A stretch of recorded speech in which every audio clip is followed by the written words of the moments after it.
Hi everyone. Thank you for joining our webinar today, titled The Post-Pandemic Talent Shortage, Optimizing Contingent Talent to Stay Competitive. I'm Rishi, Field Marketing Manager, and I'm going to give you a quick introduction to Worksome before we meet our host and special guest today. So who are Worksome? Worksome is a home for your external workforce. It was founded in Copenhagen in January 2017 by a team of ex-Googlers, and we currently have offices in Copenhagen, which is also our HQ, New York, and London. Trusted by over 1,500 companies worldwide, Worksome is a new standard in external workforce management, helping you save time and money on your contractor workforce. Worksome clients can benefit from finding, contracting, and paying external workers in one click, optimizing external workforce operations, and insurance-backed worker classification. I'm now going to pass you on to our host, who will give you a quick introduction before we get started. Vinod, if you'd like to introduce yourself first, then Di and then Morten can follow before Morten gets us started. Absolutely. Thank you, Rishi. Hello, everyone. My name is Vinod Kartha. I am responsible for the global talent supply chain at UST. UST is a digital transformation services company that partners with global 1,000 firms all around the globe and helping them in their business and technology transformation journey. Great. Do you want to go next, Diane? Sure. Well, welcome everyone, and thanks for your time this morning. So Diane Finkhausen, I'm Chief Strategy Officer for Open Assembly, and we're helping organizations basically build and unlock the networked organization by applying open talent, open innovation, and internal talent mobility, and really unlocking the next generation of talent supply chain. So great to be here with our esteemed guests and hosts, and looking forward to the conversation. Really excited to have both of you here as well. As you maybe also already know, I'm the least exciting person of the crowd. My name is Morten. I'm a VP of Operations here at Worksome. I'm based out of New York. I joined Worksome 2 years ago. My background is from Google, similar to the founding team, and also spent some time at McKinsey as a consultant. So I've always tried to sort of be in this intersection between, consulting companies and where they might want to look next, and doing that from the lens of technology. But I'm really excited to have our two guests with us here today. I'm also excited for all the ones who are joining the call and everyone who will be watching the recording afterwards. I know that we also have the opportunity to ask questions, and Rishi will manage that. So if there's any questions that pops up along the way, just fire away, and then we'll make sure to address those during the call as well. So I really wanted to make this into a really open conversation. I think for anyone on this call and anyone just interested in sort of the future of work and where everything is heading, it seems like there's lots of really moving parts these days, like the Great Resignation and talent shortage. Where obviously I'm sort of coming back from years of, or what at least feels almost like decades of COVID, to sort of facing this new reality. So really curious to know, Vinod and Diane, how you basically see what organizations need to understand in order to wrap their head around how the world has been changing. So maybe if we start with you, Vinod, how have you experienced this at UST? So obviously you guys are sort of in this intersection between consulting and technology. So what have you guys done to handle the pandemic and the post-pandemic as well, from what you can see? Thank you, Martin. I think what's happened in the last 3 years, I don't think there's a single firm in this world that has not been impacted by the effects of both talent supply chain disruption and disruption to their business. But more importantly, the business that we are in, the business of talent, right? Everybody wants the best talent, but the traditional talent pool has been shrinking. Everybody's dipping into the same talent pool.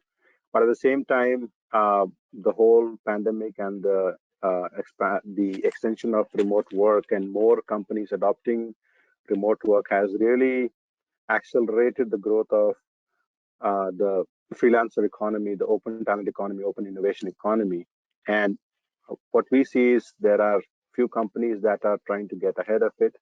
We are one of them, but there's definitely a recognition that you need to dip into this expanding talent pool, but there are barriers of entries to do that, especially because there is no playbook of sorts that exists on how to tap into this very easily, because this is an organization change management issue more than anything else, right? How do you shift from leveraging traditional talent, which has a standard process of background verification, and you have control over the talent, how they work, what the work they produce, and shifting that to, I don't know where the talent is. I probably won't see the talent ever.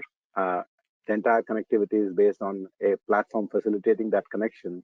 So how do you transform that trust that I have because I see this person every day to a trust which is based on purely on work products and their pedigree in the marketplace?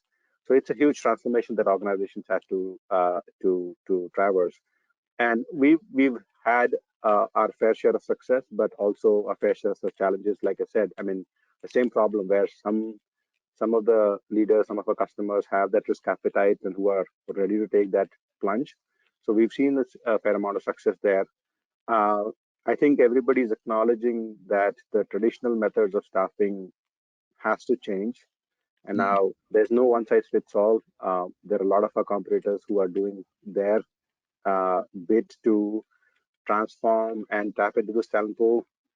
We are doing our fair share, but I think what's most exciting for us, for me and for UST and for our clients, is the possibilities seem just endless. And with the explosion of marketplaces, the explosion availability of solutions such as yours, where you are disrupting the traditional sourcing models, it's a welcome change, because like in our conversations with Worksome, for example, a lot of the objections that we have internally or our customers have, you've already solved for that. So it makes it much easier to start trying newer things compared to 3 years ago, where it was really up to the organization to solve for that. So I see a lot of potential in being able to tap into this explosive talent pool. So we are now telling our customers that we actually don't have a talent shortage. We can get you the right talent uh, at the right time, right? Gone are the days where you have to wait a month or two, depending on which geography you are in, for the talent to join, and without any assurance whether the talent will join.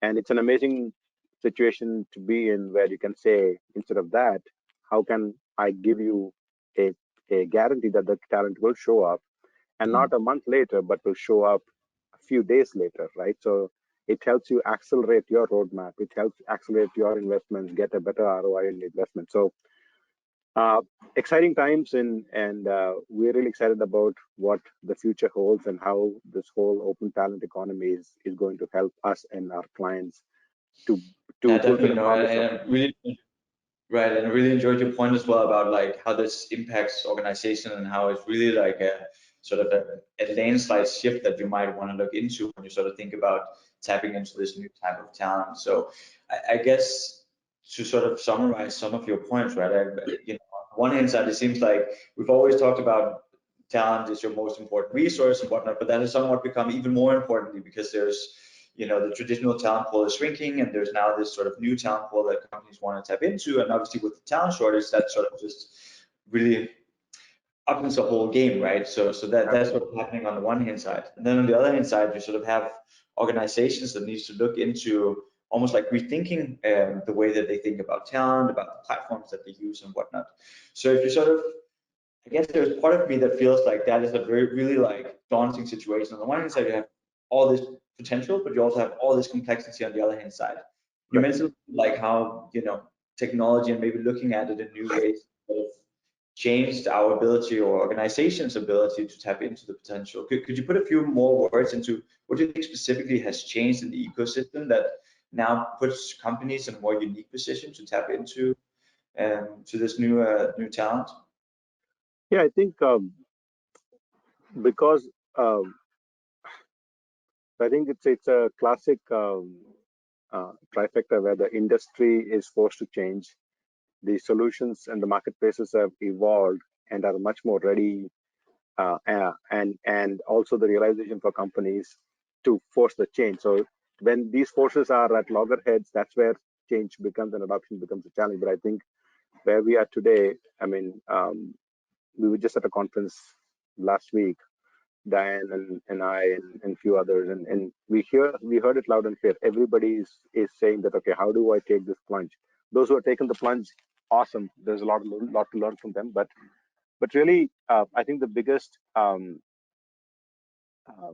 catalyst I see is how technology has changed the game, right? A lot of the processes, traditional processes, which are manual and not enabled by technology, how platforms such as yours, Upwork, or any other uh, open talent platform like freelancer.com, etc., where the demand supply dynamics have been left to be solved by itself, as opposed to there being middle managers and processors in between, or even recruiters for that matter, our internal recruiters. So anytime you have a man in the middle, it slows down the entire hiring process, and the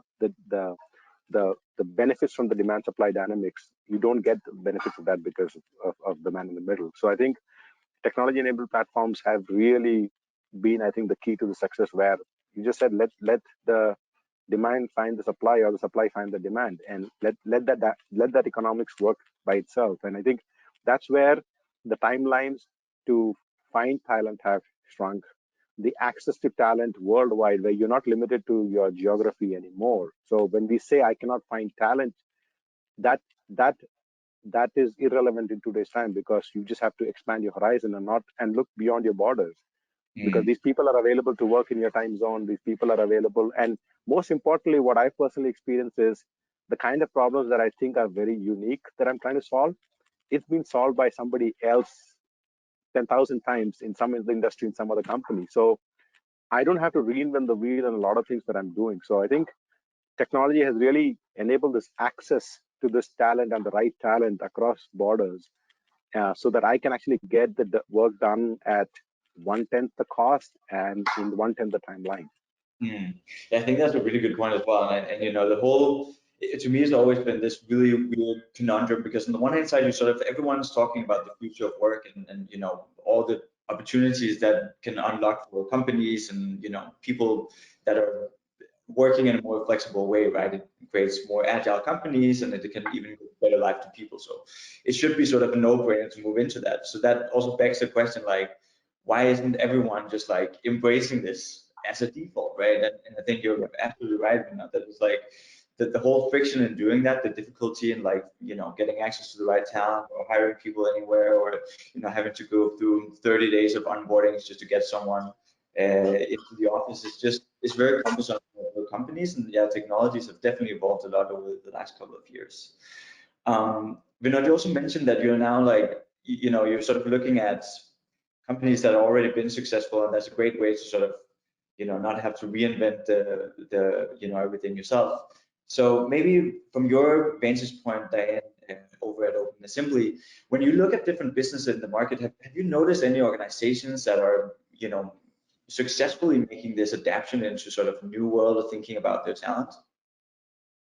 Yeah, you know, there are so many really exciting examples out there, and in the wild, so to speak. I think UST is doing a beautiful job, because UST is in a position where they're advising and guiding so many organizations on that digital transformation journey. It's very easy for UST to see, envision, and activate the talent transformation journey, right? So every digital transformation needs every digital transformation needs a talent transformation. And so it's a very natural kind of journey that UST can help their clients navigate, because every organization has its own basically positioning strategy, operating model, culture, and the talent transformation really requires tuning, so that it, you know, the journey can be optimized for the organization. And there are many organizations out there that are really setting other great examples, some very obvious examples that I think many of us have heard about. NASA is a great example of a public institution that has provided very transparent and inspiring leadership in open innovation, basically bringing in the rest of the world, or the global brain, if you will, to help them solve some of the world's elite problems. Really unlocking the expertise and the capacity within their own team with internal talent marketplaces, or internal innovation marketplaces, and then also reaching out in a very surgical, precise fashion to access external talent. So NASA has been a very long-standing example for many of us to pull great inspiration from. Another organization that that many of us talk about is Deloitte and Deloitte Pixel, the great work that Balaji Vandili is leading there, really kind of breaking down boundaries and putting very liquid, elastic talent pools against key functions in the organization. So it's just a matter for organizations that are either embarking on that journey or trying to scale their own journey. It's just a matter of first focusing on, to Vinod's point, really, Vinod rightly made the point that most of this is change management. And because the tools exist, the platform economy has really unlocked new models and created almost an API economy, if you will, for capacity and ideas and insights and expertise. So if you think about the world as an API economy to access resources and solutions, right, you can rethink the wiring that underpins your work design and your workforce design. So again, we can look to organizations like NASA, Deloitte, Unilever, P&G, PepsiCo. There are many organizations out there that are experimenting with different models at different levels of maturation. The example that I appreciate most is the work that UST is doing, because they're focusing on the entire kind of work design, right? How can we unlock open talent, create an abundant approach, an unlimited supply of talent for our own operations and innovations, and that for our clients. And they also have basically the scaling infrastructure with the VDI solution. It basically provides secure pipes for information and work to flow, so you don't need to worry about the security, the confidentiality, the integrity of the work that's being done, or how it's being done. It's that secure infrastructure that carries the same risk profile as having a worker right next to you, right in the office. So it's just that trust and transparency and scalability that will make this work. Right. I really love that sort of like notion about looking at the world as like this big API layer, and you can sort of like tap into different things. And I think your point about also how, you know, then having secured pipes around it and or, you know, almost like orchestrating that whole ecosystem is really what sets, you know, the most successful companies apart. Exactly. That I also thought about when you were mentioning some of the examples with Deloitte and NASA, right, was like, sort of think back 10 years, I feel like a lot of the discussion back then was about the gig economy, which almost implies a sort of very specific type of talent. And it seems like we're now sort of moving into a world where a lot of these organizations like NASA and Deloitte that are really looking for sort of like the highest caliber of talent are sort of starting to embrace this idea of, you know, having access to talent through APIs, to flexible talent, right? How do you see sort of like the differences in what companies like NASA and Deloitte needs to sort of adapt to when they want to, you know, not only just generally tap into a flexible workforce, but also doing it for a type of talent that is in such high demands and also have very sort of specific needs, I suppose? Yeah, a great question. I love this question, and we could probably talk about this for hours. But as I'm prone to do, beware. But if you think about this, right, it's the sharing economy for expertise and for outcomes. And if you think about this, it's really the digital successor to HR and sourcing. You're creating with this new model, you're creating a boundaryless approach to accessing ideas, expertise, talent, solutions, right? So you basically put your talent model and your procurement model on basically on steroids. You have hyperlinks, if you will, to very precise expertise and outcomes. To your point, Morton, that means that if you rethink the way you design work, right, and orchestrate work, integrate work, you can actually access the very best expertise. You don't have to pay hundreds of thousands of dollars for a data scientist or an epidemiologist.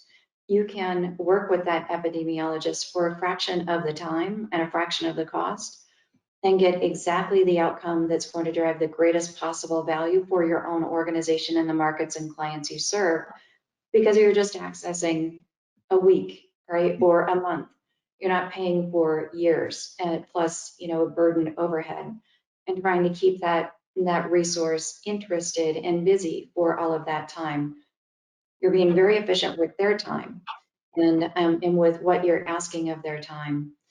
On the flip side of that, the data scientist and the epidemiologist have this abundant marketplace, right? The platform economy has just exploded.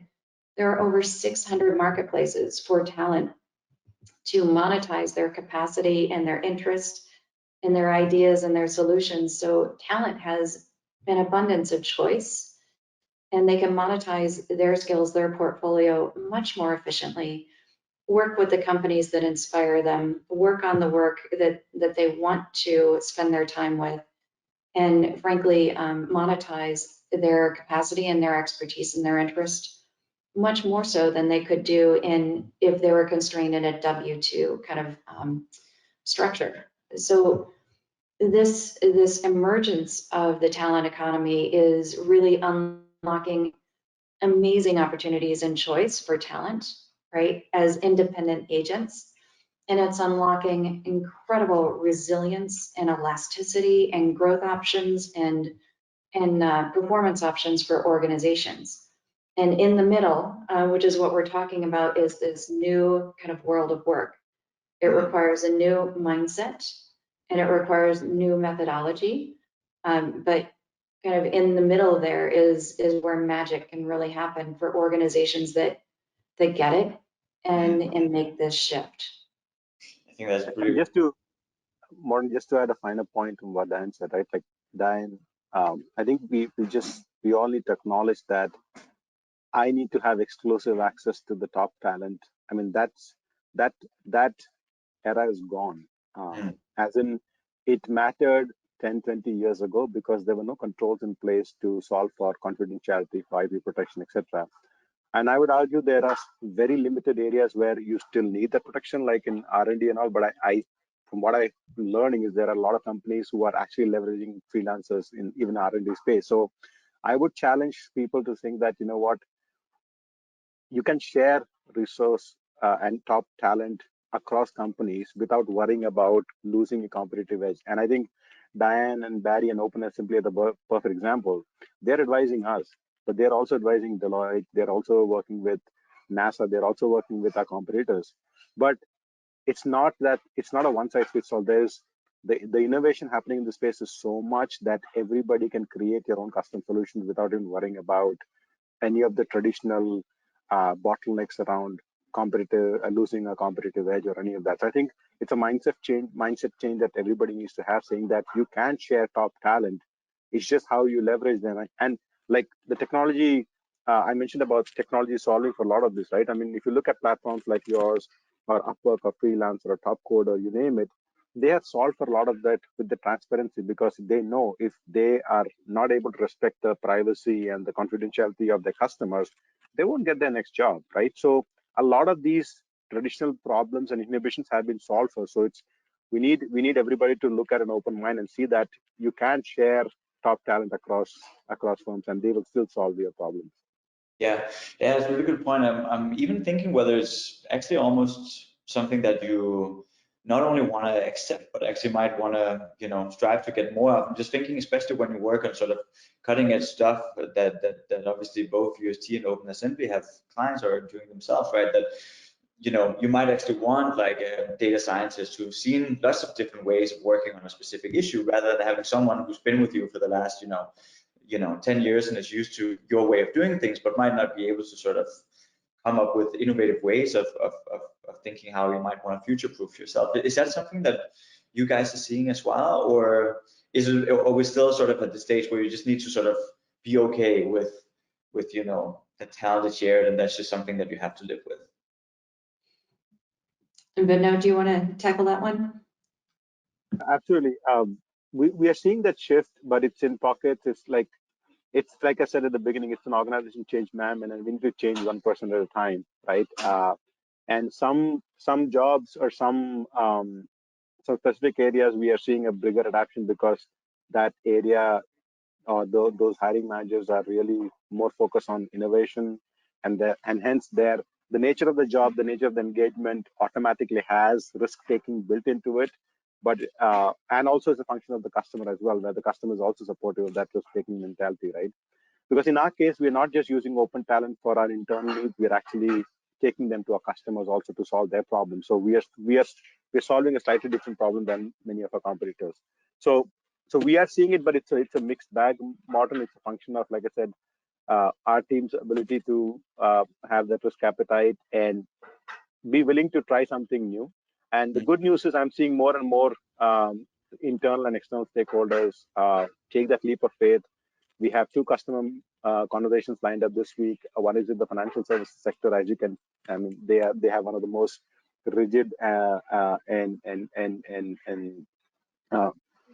policies around leveraging open talent, but they are having the conversation with us. So for me, I'm an optimist, but I'm seeing a lot more people actually come to the table, and everybody's journey will be different based on their risk appetite. But the good news is that acknowledgement is there, and that willingness to take that next step is there. That's a really good point. Well, do you see the same thing, Diane, on your side on Open Assembly? Yeah, we sure do. So we advocate strongly, as Vinod has mentioned, we advocate strongly for organizations that are entertaining these new models to think about advanced work design, right? There are ways to construct work portfolios and work assignments so that sensitive information can be secured, right, and protected, and strategic intent can be secured, yet expertise can be accessed and solutions can be accessed. It just requires a different way of thinking and managing work design and expertise engagement. We have orchestrated these models in the absolute most secure and regulated sectors and environments. You can take these models into the very heart of your proprietary operations with advanced work design. But it's just it's a different model, and it just requires a kind of education of a lot of the kind of the work methodologies that the teams and leadership are using. But we have seen exponential results in the application of these models at scale and in very obviously very tightly compliant environments. Yeah. So it's just a matter of really helping organizations and leaders and managers and operators understand the new methodology, how they can be applied, right, in ways that don't inadvertently disclose IP or confidentiality or strategic intent, yet accesses the very best that the world has to offer in terms of talent and solutions. Yeah, no, and I also think your sort of like point about the work design itself makes me think a little bit back to your comment from before around, how hiring flexible talent actually allows you to be a little bit more sort of opportunistic and seeing the different areas that you might want to invest in, because you don't necessarily have to have like a 1 or 2 year commitment to a full-time resource that will cost you hundreds of thousands of dollars. And I think maybe especially now, right, where we're in a very sort of specific point in time where everything seems to be changing almost like daily, right? It's it doesn't feel, you might not have the same sort of conviction hiring crypto specialist or blockchain analysts, for a full-time contract as you maybe did a year ago. That today is maybe something where you really would want to leverage that sort of flexibility that you can have and say, let's bring someone in for a couple of months, like on a part-time contracts. Let's see if there's something here that might stick, and then we can always expand on it from there. So I also think the whole idea of like work design from that perspective is really, really potent as well. Shifting gears a little bit into the technology space, I'm thinking, you guys over at UST are obviously in a super unique position, being a consultancies that work with, really incredible clients on how they can sort of deal with this shift, both in how you think about talent, but also deal with it from a technology perspective.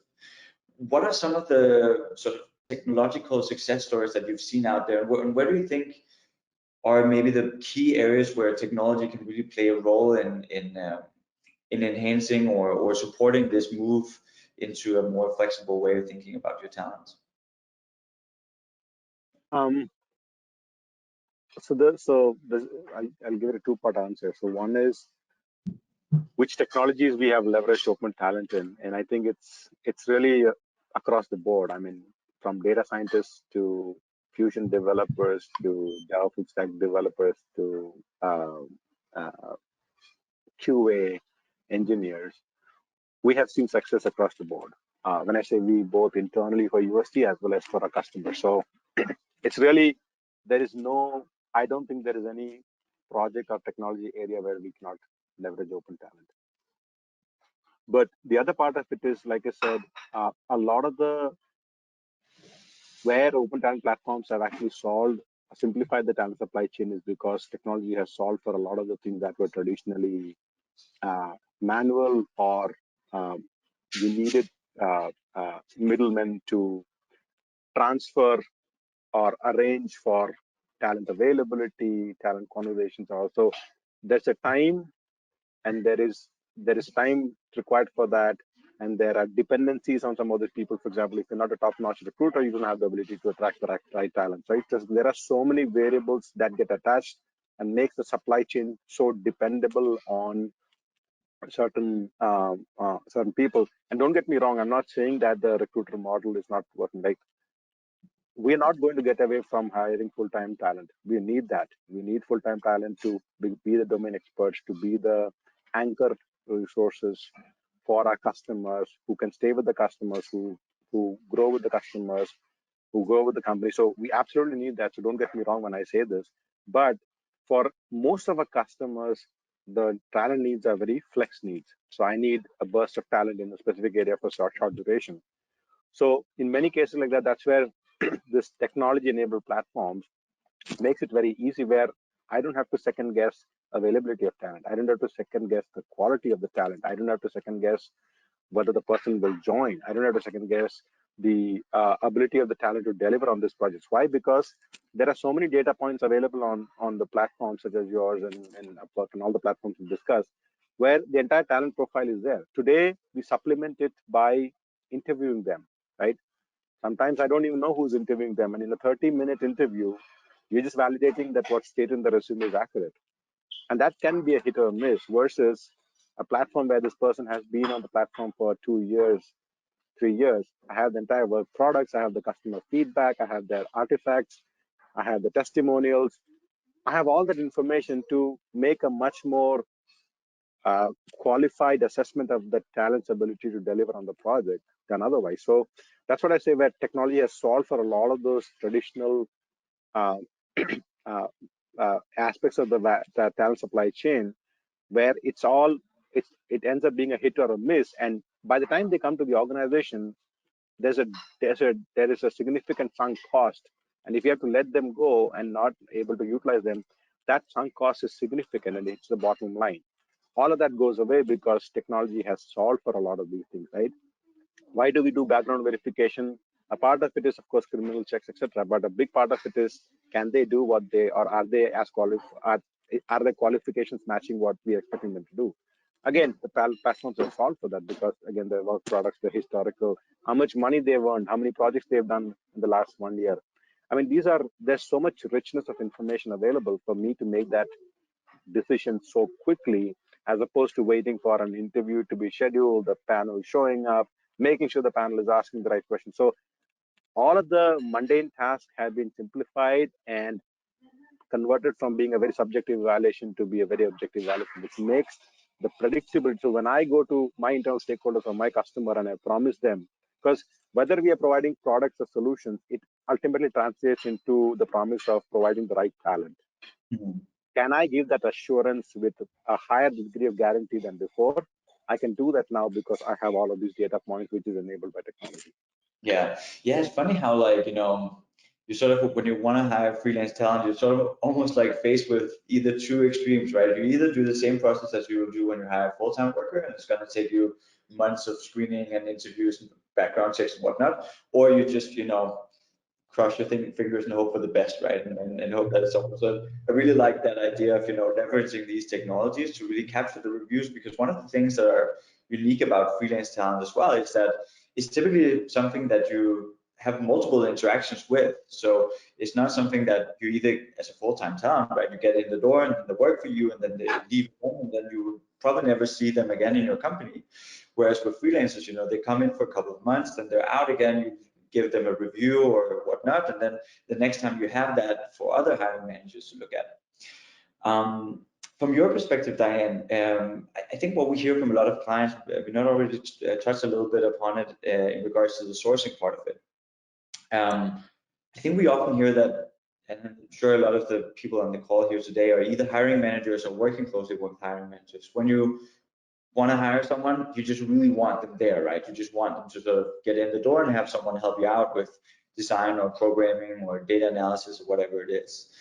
And we see companies where just that, even when you know who you want to hire, it can easily take like a month to get them on board and whatnot. So from sort of that sourcing perspective, from sort of knowing that you need someone to help you out with, say, graphic design or whatever, to the point where you actually have them in and working for you, where are some of the, points where you've seen technology be able to solve the most amount of friction or reduce the time that are being spent by hiring managers or people in operations or finance to clear them and whatnot?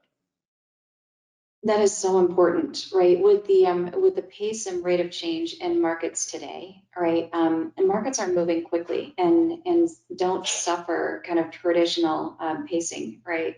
So you find that if you have a very strong kind of pacing to your organization, you can capture markets, you can respond to clients, you can generate more revenue, your team can be more successful. But if you're locked into traditional models for talent engagement and procurement, oftentimes you're waiting for months. Vinod mentioned this earlier, you're waiting for months for talent, and sometimes the day arrives and the talent has moved in a different direction. So these open talent models enabled by technology are enabling basically talent procurement and talent access in days and weeks rather than months and years, right? So the key is to have that intelligent design in place so that you know where the talent clouds are. You have pre-qualified clouds or lists of talent that are a good fit for the types of work that you do. Perhaps those lists or clouds of talent are in that list because they've already done good work with your organization and with your clients. So you can organize digitally, the digital Rolodex, if you will, of kind of pre-qualified and pre-vetted talent. You can also have technology-enabled onboarding and offboarding, so that pre-vetted talent, when an engagement agreement is established, you can bring them on board very quickly. You establish a VDI connection. In some cases, you can have those lists of talent pre-validated. So background verification is done, and they're in a cloud because you've already done the validation on that talent. So you can kind of organize these worlds of pre-qualified, pre-vetted talent, and you can have quick on-ramps through technology and VDI systems that allow talent to come on board same day if needed, or next day if needed, get the job done, and then move on. That is the kind of talent model that we're talking about. And that is the type of operating model that markets are increasingly demanding. The markets are not going to suffer for long. The traditional kind of overly constrained and structured operating models, markets are going to demand these talent ecosystem models.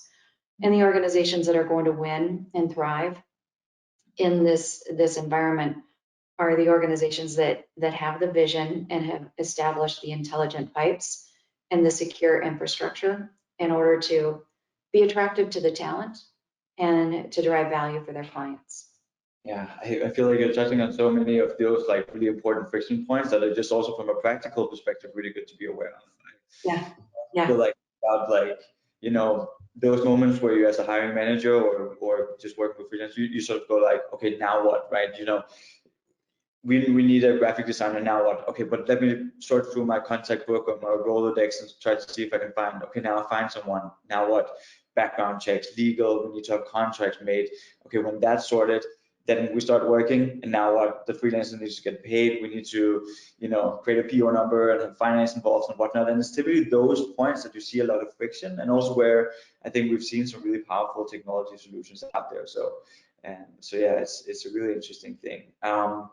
I know we're coming towards the end, and I just wanted to close off with one question for each of you guys that I would really love your perspective on. So we've talked a lot about, you know, the change that is happening now and sort of this moment that we're in time where the future of work is there has been, and, you know, we're in a sort of timing wise now where there's just lots of change happening, and we also have the technology available for us to leverage it. If we sort of look, say, 8 years ahead, you know, 2030, where do you guys think we're at? What will be some of the things that has changed the most within the organization that you guys work with? Maybe if we start with you, Diane.